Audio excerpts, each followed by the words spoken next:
Hi, everybody. Carl Diffenderfer here. It's great to see everybody here. We want to talk today about a very important topic. Please, as you watch this, add your comments, add your thoughts. Maybe you have some things to add to it. That'd be great. This topic is so important. And honestly, when I look back over the years, over 10,000 coaching sessions now, I've begun to see patterns that happen with business owner partnerships and family-run businesses. And the pattern is that they slowly go apart and then eventually they just fall apart completely.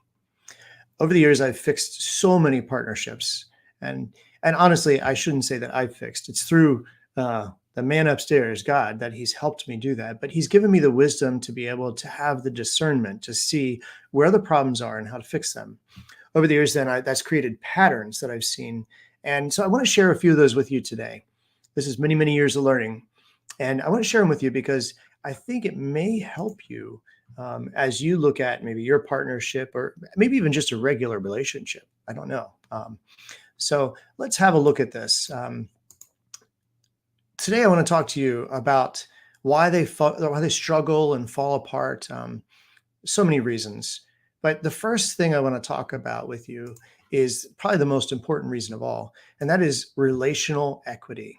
Relational equity is important because it's the amount of equity, the amount of value that you have in the relationship. Now, what happens in relationships is we have this honeymoon phase. Everything's exciting, everything's great. And then as time goes by, we slowly start to have little things that happen that create disappointment and then eventually hurt.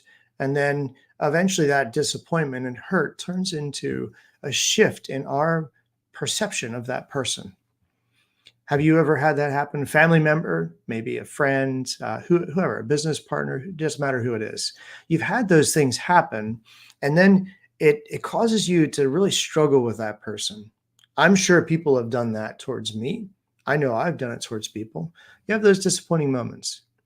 Now, that's actually not a godly characteristic. It's when we look at scripture and we look at Jesus, he saw people through a different lens. And so I would challenge you as you think about this. Okay, how can I see this person through God's eyes? Through God's eyes. What does that mean? Well, I see him or them, whoever they are, in a way that sees the best in them, that sees their true potential, but also sees value. And even beyond that, it starts to see that they probably aren't trying to be that way. So let's talk about that for a moment. Hurt, when we're hurt by somebody, it's either real or perceived. So what do I mean by that? When I get hurt by, let's say you hurt me, whoever's watching, you hurt me. Now, in your heart of hearts, you wouldn't say, hey, I'm gonna go hurt Carl. No, you wouldn't do that because that's not in your nature. It's not who you are, but you might by accident cause hurt to me through an action or a decision or something that you do.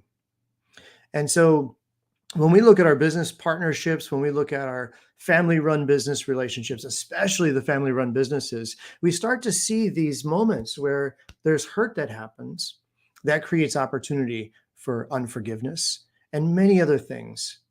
So our lenses, just like a lens, our glasses, our lenses, as time goes by, can become like a filter that causes us to see that person in a negative light. Then, even if they do something good, we still see it negatively. So we might say the problem's with them, and it may be, but we still have to look at ourselves and say, okay, how am I contributing to this problem? If we can't see them through God's eyes, then we're never going to be able to fix the problem. So as I meet with these business owners that are partners and family-run businesses, we start to look at these lenses and start to tear them down and say, okay, how do we move this from a negative lens to a positive lens?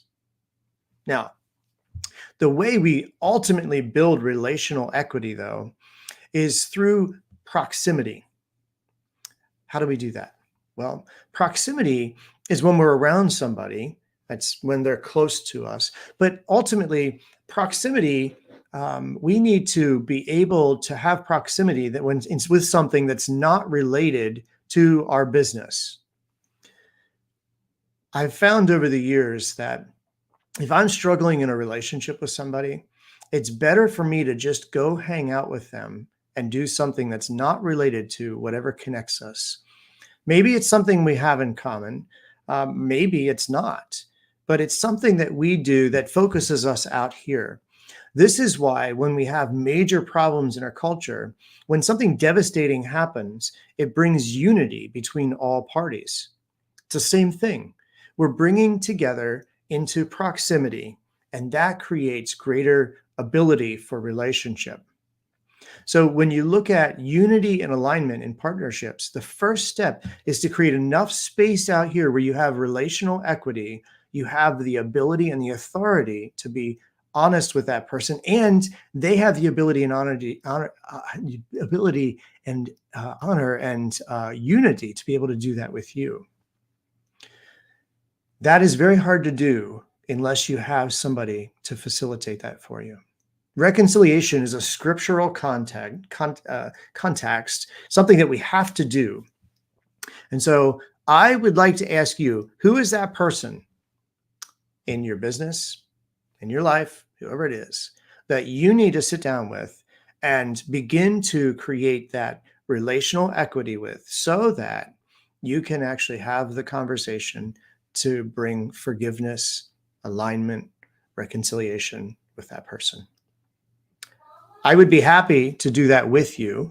If you have somebody in your business that maybe it's just an employee that you've had struggles with, please reach out to me. I'd be happy to do even just 1, 2, or 3 sessions. I've fixed multiple generational problems in less than 3 sessions, 3 generations fixed in 2 sessions.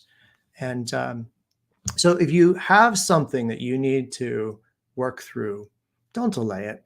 Let's just go work on it. We can tackle it. Yes, it's going to be hard. Yes, there's going to be difficulty, but the upswing is always worth it.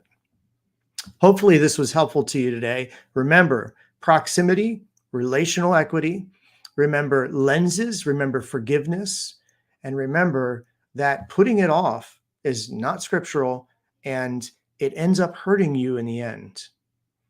Hopefully this was helpful. I'll talk to you next time. Take care.